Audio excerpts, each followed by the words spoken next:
안녕하세요, 임준입니다. 자, 오늘은요 5번째 강의 경제 부분에 대해서 알아보도록 하겠습니다. 자, 경제는 역시 돈이 왔다 갔다 하는 것을 이야기하는 거죠. 돈이 들어오는 경우는요 내가 생산을 할 때이고요, 돈이 나가는 경우는 내가 소비를 하는 경우다, 이렇게 생각을 하시면 되겠습니다. 자, 그래서요 경제활동이라고 얘기하는 것은요 필요한 재화나 서비스를 제공하고 소비하는 활동이라고 얘기합니다. 서비스를 제공하는 것은 생산적인 일이고요, 소비하는 것, 돈을 쓰는 경우를 이야기하는 것이라고 생각하면 되겠죠. 그래서 경제활동은 그냥 돈을 쓰는 것, 소비하는 것뿐만 아니라 생산해서 돈을 버는 것까지 말합니다. 자, 한국의 경제 체제는요 기본적으로 시장 경제 체제입니다. 그래서요 시장 안에서 가격이 결정되고, 만약에 시장에서 자유롭게 경제 활동을 하다가 문제가 발생하게 되면 정부가 그때 잠깐 조금 개입하는 형태가 되겠습니다. 그래서 개인이 자유롭게 경제 문제를 해결한다, 그리고 자신의 재산을 소유할 수 있다, 사유재산을 가질 수 있는 형태다, 이렇게 생각하면 되겠습니다. 당연히 직업은 자유롭게 선택할 수 있겠죠. 자, 임준 씨가, 제가요 한국어 선생님을 선택했습니다. 이런 직업을 선택하는 거 당연히 그런 자유가 있는 거죠. 자, 일상생활의 경제에 대해서 이야기를 할 때 돈에 대한 이야기를 좀 해야 될 텐데요. 자, 화폐 같은 경우에는 10원, 50원, 100원, 500원의 동전이 있고 1000원, 5000원, 만원, 5만원권의 지폐가 쓰이고 있는데요. 저 같은 경우에는 요즘 돈이 없어요. 돈을 안 들고 다닙니다. 왜냐면 신용카드, 체크카드, 모바일 간편결제 서비스, 핸드폰, 스마트폰으로 결제를 할 수 있기 때문이죠. 자, 물가 같은 경우에는 물건의 가격을 이야기합니다. 물건의 가격은 어떻습니까? 오르기도 하고 떨어지기도 하는데 주로 오르는 경우가 많이 있죠. 그래서 물건의 가격을 물가라고 이야기하게 됩니다. 자, 경제 상황이 안 좋아지면요 실업이라는 말을 많이 듣게 됩니다. 이 실업이라는 것은 뭐냐면 이 업이라는 것은 일자리를 얘기하는데 직업을 얘기하는 거죠. 그래서 업이 들어가는 말을 보면 취업, 이런 것은 직업을 얻게 되다, 구하게 되다 라는 뜻이고요. 반대로 실업이라고 되면 직업을, 직장, 일자리를 잃다, 잃어버리다, 이렇게 되는 것을 얘기합니다. 그래서 반대 개념이라고 생각하는데요. 자, 정확한 의미를 얘기해 보면 일하고 싶어요. 일할 의지가 있지만 일을 하지 못하는 것을 실업이라고 얘기합니다. 그래서 만약에 이 실업률이라고 얘기하는데요. 실업률이 높아진다라는 것은 경제 상황이 안 좋다라고 할 수 있습니다. 근데 청년들, 그러니까 젊은 사람들을 얘기하는 거죠. 젊은 사람들의 실업률이 높아진다. 높아지면 어떻게 해야 됩니까? 이렇게 일자리가 없는 사람들에게 생활비를 쓰세요, 이렇게 지원을 해줍니까? 아니요. 그것은 근본적인, 기본적인 해결책이 아니죠. 그러면 어떻게 해야 돼요? 일자리가 없는 사람에게 일자리를 줘야죠. 스스로 돈을 벌고 생산할 수 있게 해야 됩니다. 그래서 정부에서는 그런 정책들을 만들고 있습니다. 자, 한국의 경제와 경제활동에 대한 설명으로 옳지 않은 것, 틀린 것을 찾아봅시다. 사유재산권, 내 것이에요, 내가 샀어요, 이런 것들이 보장이 됩니다. 자유롭게 직업을 선택할 수 있습니다. 국민경제의 주체는 가계, 기업, 정부라고 얘기했는데 일단 맞고요. 정부는 나라를 이야기하는 거고 기업은 회사를 이야기합니다. 가계는 스토어이 아니에요. 가계는요 집을 얘기하는 겁니다. 가정의 경제를 이야기하는 거예요. 그래서 가계, 회사, 나라, 가계, 기업, 정부를 이렇게 국민경제의 대표적인 세 가지 주체이다 라고 하는 것입니다. 생활에 필요한 재화와 서비스를 소비하는 것을 경제활동이라고 한다. 자, 이거 맞는 것 같지만 틀려요. 왜요? 선생님이 앞에서 강조했습니다. 플러스 생산이 돼야 됩니다. 소득. 그러니까 돈을 버는 것 그리고 돈을 쓰는 것 두 가지를 합쳐서 경제활동이라고 얘기합니다. 그래서 4번. 좀 어려운 문제였지만 여러분들이 이런 개념을 잘 익혀두시면 좋겠습니다. 자, 다음을 봅시다. 한국 경제에 대한 설명으로 틀린 것, 옳지 않은 것을 보도록 합시다. 개인이 자기 재산을 소유할 수 있고요. 개인의 노력으로 재산을 모을 수 있습니다. 정부는 시장의 경쟁에 개입하지 않는다? 이거 맞아요? 개입하지 않는 것이 기본입니다. 그러나 어때요? 필요할 때는 정부가 도와준다고 했죠. 그래서 필요한 경우 개입한다. 그래서 도와준다, 상관한다, 관계한다. 이게 맞겠습니다. 3번이 옳지 않죠. 이익을 얻기 위한 노력은 이익 창출, 경제 활성화, 사회문화 발전에도 도움이 됩니다. 여러분들 한 사람 한 사람이 돈을 벌려고 노력을 해요. 임준 씨가 돈을 벌려고 노력하는 것이 사회의 문화의 발전에 도움이 된다는 겁니다. 네, 맞아요. 3번이 답이 되겠습니다. 한국 화폐라고 했는데요. 이거는 돈을 얘기하는 겁니다. 화폐에 대한 설명. 동전에는 역사적인 인물들이 그려져 있다? 아니요. 인물들이 아니라 인물 한 명만 그려져 있습니다. 100원짜리 동전에 이순신 장군이 그려져 있고요. 나머지는 어떤 문화재라든가 동물이 그려져 있죠. 네, 아니죠.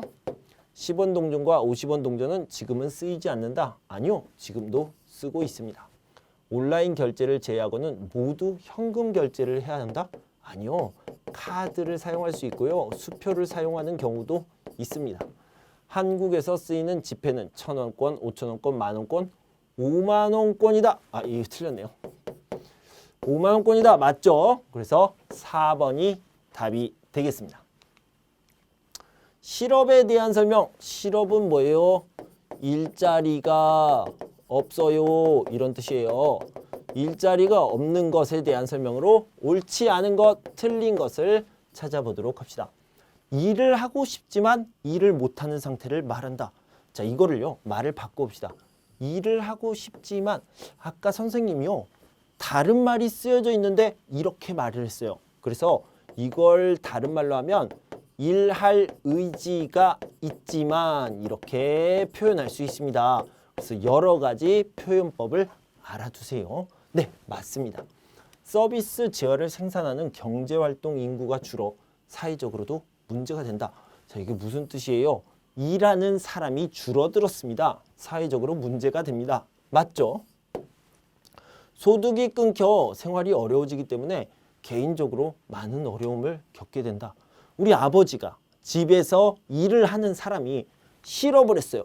일자리가 없어요. 그러면 개인적으로도 가정적으로도 당연히 어려움을 겪게 되죠.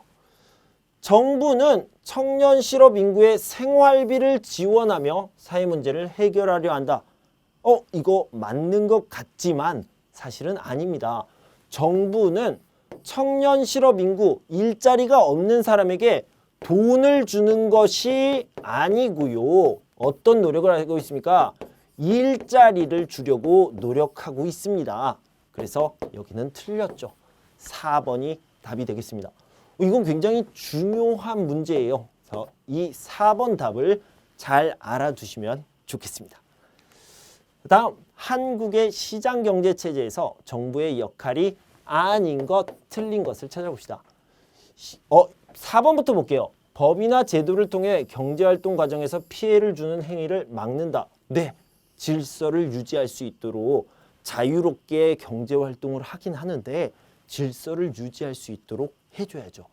시장에서 공정한 경쟁이 유지되도록 질서를 유지해줘야죠. 경제적 약자들이 소외되지 않도록 질서를 유지해줘야죠. 그런데요, 시장 경제 체제에서 가격을 결정하는 사람은 누구입니까? 소비자 그리고 생산자의 자유로운 경제 활동이 자연스럽게 가격을 결정하는 게 맞겠죠. 그런데 정부에서 가격을 정한다? 오이, 절대 안 되죠. 1번이 답이 되겠습니다. 자, 경제 성장을 보도록 할 텐데요. 이 경제 성장은 다른 말로 하면요. 한국의 경제사 어떻게 쓰지? 자, 히스토리가 되겠죠. 히스토리를 좀 알아보도록 하겠습니다. 자, 1953년부터 시작을 해요. 왜냐면요. 1950년부터 53년까지 한국전쟁이 있었습니다. 그래서요. 한국전쟁이 끝나고 나서 대한민국, 한국은요. 정말 여기 제로였습니다. 제로. 0이었어요. 어찌 보면 마이너스였죠. 이렇게 마이너스에서 시작을 해서 이렇게 발전을 합니다. 꾸준히, 그리고 아주 빠르게. 다른 나라들이 이렇게 발전을 하고 있는 동안에 한국은 이렇게 발전을 한 거예요. 그래서 이것을 뭐라고 얘기하냐면요. 한강의 기적이다. 이렇게 얘기를 합니다. 와, 이건 미라클이야. 어떻게 이렇게 발전할 수 있지? 라고 이야기를 합니다. 자, 1953년에는요. 67달러였습니다. 뭐가요? 1년 동안 한국인 한 사람이 버는 돈이 67달러였습니다. 그래서 한 1년 동안 평균적으로 열심히 일하고 10만 원도 못 벌었던 거죠. 그런데요. 지금은 어떻습니까? 3만 달러가 넘습니다. 엄청나게 많이 발달한 거죠. 그래서 한강의 기적이라는 표현을 씁니다. 여기 보면요. 한국 전쟁 이후 1960년대에는 79달러, 67달러 이렇게 됐는데 이제는 2020년에는요. 3만 1,000달러를 돌파했다고 이렇게 나와 있죠. 그런데 이렇게 쭉 고속 성장을 하던 과정에 중간에 이렇게 한번 떨어진 적이 있었어요. 아주 큰 위기였죠. 그것이 바로 1997년 IMF 외환위기, 인터내셔널 모니터리 펀드, 그래서 국제통화기금에서 외화를 빌려서 그 문제를 해결했던 적이 있었습니다. 자, 그런 위기가 있었지만 그런 위기를 극복하고 한국은 다시 성장하게 되었다. 이것이 한국의 경제사입니다. 자, 한국의 경제 성장 요인으로는요. 자, 노동력이랑 그다음에 교육열이 같이 연결이 될 수 있어요. 그래서 교육열이 높으니까 노동력의 질이 좋아지는 거죠. 일을 하는 사람들이 똑똑해집니다. 기술이 많이 있습니다. 이럴 때 경제가 발전할 수 있었던 거죠. 그리고 국민들의 의지 이런 것들을 알아두시면 되겠는데요. 선생님 이거 꼭 알아야 돼요? 네, 알아야 됩니다. 왜냐면요. 아까도 얘기했지만 뭐 온돌, 김치, 태권도, 케이팝 이런 것들은요. 한국 사람들이 아주 자랑스러워하는 부분들이에요. 그래서 한국 사람들이 꼭 문제에 낼 겁니다. 그리고 하나 더, 한국의 경제성장, 그러니까 한강의 기적도 한국 사람들이 너무 자랑스러워하고 좋아하는 부분입니다. 그래서 왜 경제성장을 했습니까? 물어봅니다. 여러분들이 인터뷰하는 시간에 말하기 시험을 보는 시간에 많이 물어봐요. 그래서 여러분들이 풍부한 노동력이 있었고 교육열 덕분에 우수한 인재가 많았습니다. 그리고 위기를 극복하고 경제를 성장시키고자 하는 한국인의 의지 덕분에 경제가 급속히 꾸준히 성장할 수 있었습니다. 이렇게 대답을 해주셔야 됩니다. 자, 한국의 경제 교류를 좀 보도록 합시다. FTA가 제일 중요한데요. 여러 나라와 FTA, 자유무역협정을 체결했습니다. 약속을 한 거죠. 우리는 프리 트레이드를 하겠다. 이런 약속입니다. 그래서 2021년 3월 기준으로 57개국과 아주 많은 나라와 FTA를 체결했습니다. OECD에도 가입이 되어 있고요. 짧은 시간 안에 급속도로, 짧은 시간 안에 아주 빠르게 일어난 한국의 경제 성장을 가리키는 말은 뭐예요? 한국인이 아주 자랑스러워하는 그 부분, 미라클! 한강의 기적입니다. 자, 한국의 경제 성장 과정에서 옳지 않은 것, 틀린 것을 찾아보도록 합시다. 2020년 기준 1인당 국민 총소득은 3만 1,000달러를 넘어섰다고 그랬죠? 맞습니다.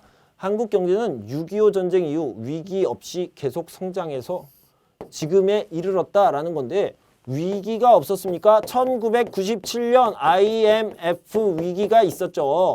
IMF 외환위기. 외환위기가 있었는데 IMF를 통해서 해결을 하다 보니까 경제가 많이 흔들렸다. 이거는 나중에 여러분들이 따로 꼭 알아보시면 좋겠습니다. 우리 지금 같이 공부하는 책에도 나와 있으니까요. 좀 더 자세히 살펴보세요. 자, 그래서 위기 없이 이 부분이 틀렸습니다. 한국의 경제 성장은 세계 경제사적으로도 의미 있는 사건으로 평가됩니다. 다른 나라에서도요.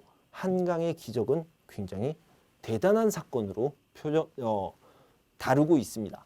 한국은 6.25 전쟁 후 산업시설이 대부분 파괴되는 등 심각한 가난에 시달렸다.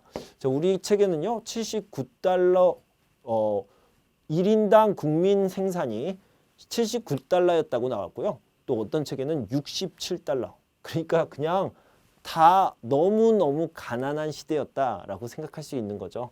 그러니까 심각한 가난에 시달렸던 것이 맞습니다. 2번이 답이 되겠네요. 한국의 경제 성장 요인. 이거 봐요. 문제 자주 나오잖아요. 옳은 것은 맞는 것을 찾아봅시다. 풍부한 자원이 없었습니다. 노동력은 풍부했습니다. 많이 있었다고 그랬죠. 틀렸어요. 높은 교육열로 우수한 인재를 길러낼 수 있었다. 이것도 한국 사람들이 아주 자랑스러워하는 부분이에요. 지금까지도 국제사회의 도움을 받고 있다? 아니요. 한국 사람들이 또 자랑스러워하는 부분이 뭡니까? 옛날에는 다른 나라가 우리나라를 도와줬어요. 그런데요, 지금은 우리나라가 다른 나라를 도와줘요. 이렇게 한국 사람들은 자랑스러워하고 있어요. 그거를 좀 멋있게 표현하자면 원조를 받던 나라에서 원조를 하는 나라로 바뀌었습니다. 이렇게 표현할 수 있습니다. 그래서 이건 아니죠. 3번이 답이 되겠습니다. 자, 한국의 산업 발달 과정을 바르게 연결한 것은, 자, 이 문제가 나와 있었는데 제가 이렇게 어려운 문제 괜찮을까? 라고 해서 여러분들에게 가르쳐 드릴까 말까를 고민했는데 이거는 한번 설명 들으면 잘 알 수 있을 것 같고요. 또 문제가 나올 수 있습니다. 종합평가에서 한번 꼭 외워두시면 좋겠습니다. 옛날에는 농업이었죠. 이건 너무 당연합니다. 그러면 마지막에 있는 것, 마지막에 있는 부분은 뭐가 들어가야 될까요? 뭐가 들어가야 되냐면요. 하이 테크놀로지 인더스트리.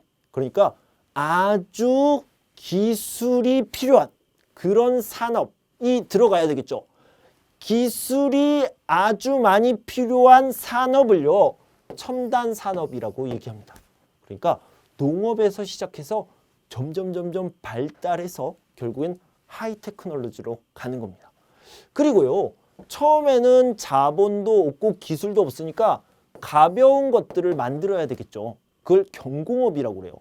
옷, 신발, 모자, 가방 이런 것들을 만들었습니다. 경공업이에요. 그 다음에는요. 석유, 화학, 그 다음에 배, 자동차 이런 무거운 것들을 만드는데 이것을 중화학공업이라고 얘기를 합니다. 그래서 가볍다라는 뜻이고요. 무겁다라는 뜻인데 가벼운 것에서 무거운 것으로 그리고 기술이 필요 없는 것에서 기술이 필요한 것으로 이렇게 발달하는 과정이다. 이렇게 알아두시면 되겠습니다. 자, 한국에서 수출하는 품목이 아닌 것, 반도체가 제일 유명하죠. 이거요. 이것도 한국 사람들이 자랑스러워하는 부분이에요. 세계 1위죠. 여러분들이 아주 잘 알고 있는 삼성 반도체 그리고 SK 하이닉스가 있습니다. 자, 석유 제품도 기술이 많이 발달했기 때문에 석유를 다른 나라에서 가져와 가지고 그것을 가공해서 석유 제품을 만들어서 다시 수출을 합니다. 이것도 유명해요. 무선통신 기기 뭐가 있습니까? 한국의 갤럭시가 유명하죠. 제가 특정 상품을 이야기하는 것이 아니라 세계 순위를 보면 삼성전자가 굉장히 위에 올라가 있더라고요. 그래서 무선 통신기기는 굉장히 많이 팔리고 있다라고 할 수 있죠. 그런데요, 석유 너무 안타깝게도 대한민국에서는요 아직까지 석유가 조금도 발견되지 않았습니다. 아직까지는요. 나중에 발견될 수도 있는데, 그러니까 없으니까 수출도 못합니다. 그래서 1번이 수출하는 품목이 아니다 라고 얘기할 수 있습니다. 자, 한국의 경제 교류에 대한 설명으로 옳은 것, 맞는 것을 봅시다. 세계 최초로 자 이거 도움을 받는 나라에서 주는 나라로 바뀌었다. 이 도움을요 원조라고 얘기할 수도 있습니다. 원조를 받는 나라에서 주는 나라로 바뀌었다. 하는 나라로 바뀌었다. 맞습니다. 우수한 노동력은 국내 경제에만 기여했고 해외로는 나가지 못했다. 에이, 아니죠. 해외로 많이 나갔습니다. 한국은 세계 여러 나라와 무역협정을 맺지 못해. 여러 나라 맺었는데요. 2020년 기준 57개국과 맺었다고 방금 들었는데요. 아니죠. 자, 6.25 전쟁 이후 한국은 국제사회의 도움을 받지 못해 오랫동안 빈곤 상태가 유지됐다. 다른 나라들에게 너무 고맙게도요. 6.25 전쟁 이후에 다른 나라의 원조를 많이 받았습니다. 고맙게 생각하고 있고요. 또 앞으로도 계속 갚아야죠. 우리가 도움을 받았던 만큼 대한민국 사람들이 다른 나라에 도움을 주면서 살아야겠습니다. 자, 1번이 답이 되겠네요. 자, 시장과 소비자에 대해서 이야기를 해보도록 합시다. 이 시장의 종류, 여기서 시장이라는 것은요, 물건을 판매하는 장소 정도로 생각하면 되겠습니다. 그래서 단순히 시장과 마트, 시장과 백화점 이런 걸 비교하는 게 아니라 시장이라는 거 안에 여러 가지 마트나 아니면은 백화점이나 편의점이나 가게나 이런 것들이 있다. 이렇게 생각하시면 되겠습니다. 자, 시장에는요 정기시장이 있습니다. 이 정기시장은 여기 5일장, 3일장 이런 것들 있잖아요.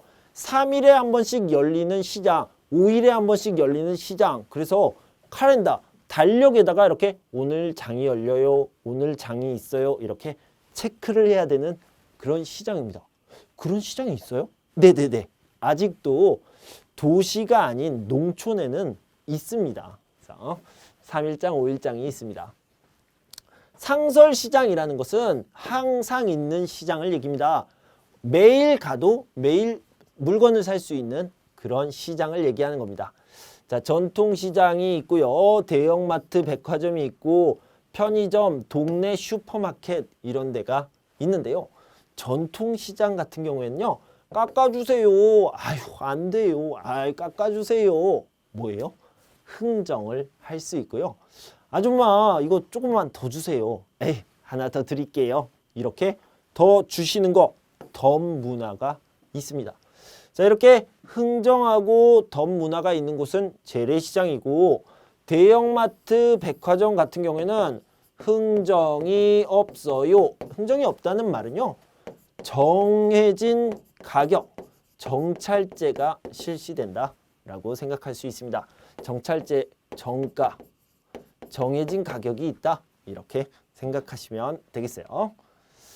자, 온라인 쇼핑과 홈쇼핑은 집에서도 물건을 살 수 있고 어디서나 쉽게 물건을 살 수 있는 시스템을 이야기하는 건데요.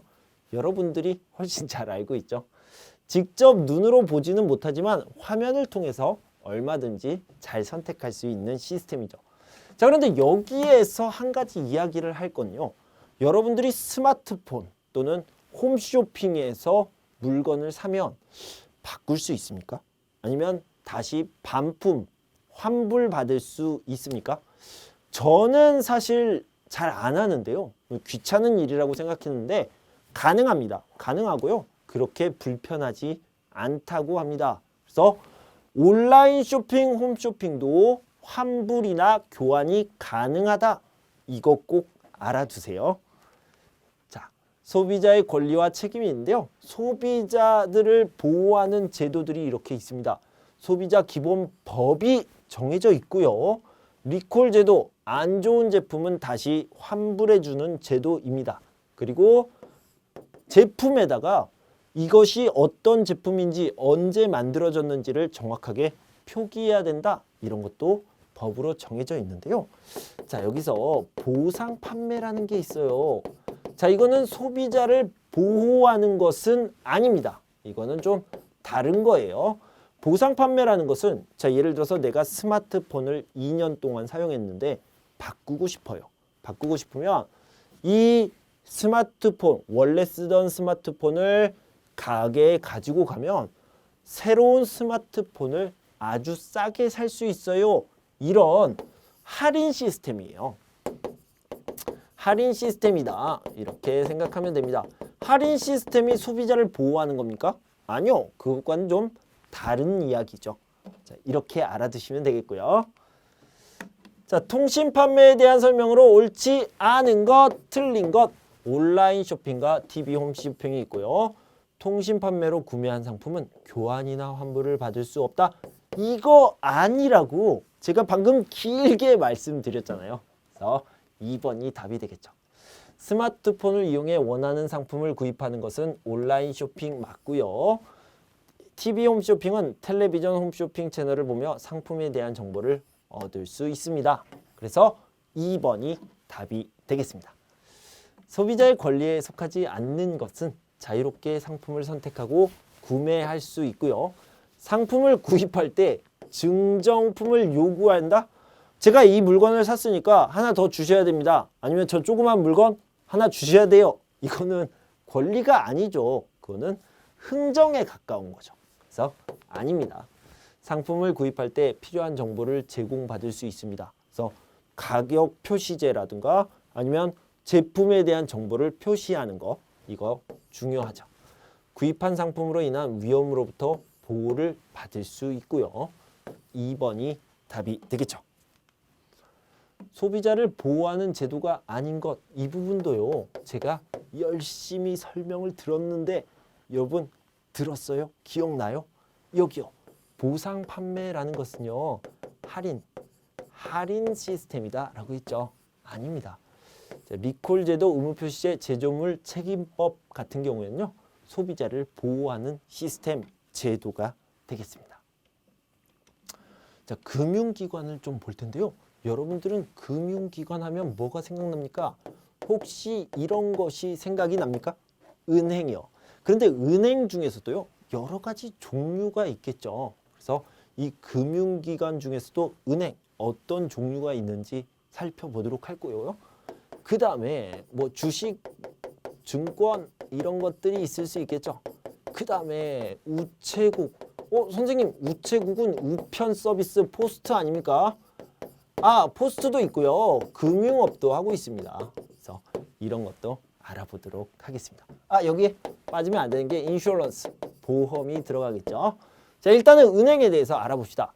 여러분들이 알고 있는 은행이 뭐가 있습니까? KB, 국민은행이요. 외환은행, 그 다음에 우리은행, 또 신한은행 이런 은행들이 있죠. 이렇게 여러분들이 잘 알고 있는 은행을요. 시중은행이라고 얘기합니다. 여러분들이 왜 잘 알고 있습니까? 길거리를 가다 보면 저기 우리은행, 저기 신한은행 자주 보입니다. 그래서 전국에 지점이 있고 많이 있습니다. 이용하기 편리해요. 그리고요. 안정적입니다. 이런 안정적인 은행을 시중은행이라고 하고요. 만약에 여러분들이 광주에 갔어요. 대구에 갔어요. 그러면 광주은행이라는 데가 있고요. 대구은행이라는 데가 있습니다. 이렇게 지역마다 은행이 있는데 그 지역에서만 영업을 하는 은행을요. 지역은행이라고 얘기합니다. 그래서 특정한 지역에서만 영업을 하는 은행인데요. 이런 은행은 지역의 경제 발전에 도움을 주고 있습니다. 이렇게 알아두시고요. 상호저축은행, 인터넷 전문은행, 그 다음에 그 밖에 금융기관에는요. 우체국, 새마을기관, 그 다음에 농협 이 정도 알아두시면 되겠습니다. 자, 지점이 많아 이용하기 편리한 금융기관. 지점이 많아요. 여기도 보이고 저기도 보여요. 뭐예요? 시중은행이라고 할 수 있죠. 선생님, 한국은행은 어디서 많이 봤는데 뭐죠? 한국은행은 여러분들이 거의 볼 수 없습니다. 한국은행은 서울에 딱 하나가 있는데요. 여러분들이 들어가기 어려운 곳이에요. 한국은행은 여러분들에게 돈을 빌려주거나 여러분과 직접 거래를 하지 않고요. 돈을 만들다, 돈을 만드는 곳이에요. 또는 돈을 없애다, 제거하는 곳입니다. 그리고요, 한국 경제를 관리하는 곳입니다. 그래서 여러분 개인과 대한민국 국민 개인과 거래를 하지 않고요. 한국 경제를 전체적으로 관리하는 기관입니다. 그래서 여러분들 돈에 보면요. 어디 있더라? 여기에 있죠. 한국은행이라고 이렇게 적혀져 있어요. 자, 한국은행에서 돈을 만들고 관리를 한다. 이렇게 알아두시면 되겠습니다. 자, 2번 보면요. 지역은행에 대한 설명으로 옳은 것, 전국 곳곳에 지점이 있다. 신용은행보다 금리가 높다. 신한은행, KB, 하나은행은 지역은행이다. 아니요. 전국 곳곳에 지점이 있고 신한은행, KB, 하나은행은요. 다 뭐라고 그랬어요? 시중은행이다 라고 얘기했습니다. 지역 경제 발전을 위한 자금을 공급하는 곳이 바로 지역은행이다. 그 지역에서만 영업을 한다. 이런 특징을 갖고 있습니다. 자, 반드시 본인의 이름으로 금융거래를 해야 한다고 정한 법이고요. 투명한 금융거래를 위해 만들어진 제도가 있는데요. 반드시 본인의 이름, 그러니까 진짜 이름인데요. 이걸 좀 바꿔서 하면 실제 성명을 사용해야 된다라는 거죠. 그래서요. 이걸 뭐라고 그러냐면 실명제도 시스템이라고 얘기합니다. 그래서 실명제라고 이야기를 합니다. 금융 실명제다. 통장을 만들 때 아니면 어떤 거래 계좌번호를 만들 때 실제 성명을 써야 되는 제도이다. 이것을 금융 실명제라고 이야기합니다. 다음 중 시중은행의 특징으로 옳은 것, 맞는 것을 살펴봅시다. 예금 금리가 높지는 않아요. 전국에 지점이 있는 거 맞고요. 인터넷으로만 아니요. 인터넷으로도 거래할 수 있겠죠. 예금자 보호제도가 적용되지 않는다라고 했는데 틀려요. 예금자 보호제도는요. 한 은행에서 5천만 원까지 보장을 해주는 겁니다. 만약에 은행이 없어졌어요. 은행이 없어져서 내 돈 어떻게? 괜찮아요. 5천만 원까지는 보장을 받을 수 있습니다. 그걸 예금자 보호제도라고 하는데 이건 중요한 게 뭐냐면 원금, 내가 준 돈, 내가 맡긴 돈과 이자, 인터러스트, 그래서 이자를 합쳐서 5천만 원까지 보장을 받는 제도입니다. 이것도 알아두시면 좋겠습니다. 자, 여기까지 이렇게 한국의 경제, 돈의 흐름, 금융제도까지 알아봤습니다. 여러분 공부하시느라 수고 많으셨고요. 저는 다음 시간에 6강을 가지고 찾아올 텐데요. 그때까지 여러분 건강하고 행복하세요. 감사합니다.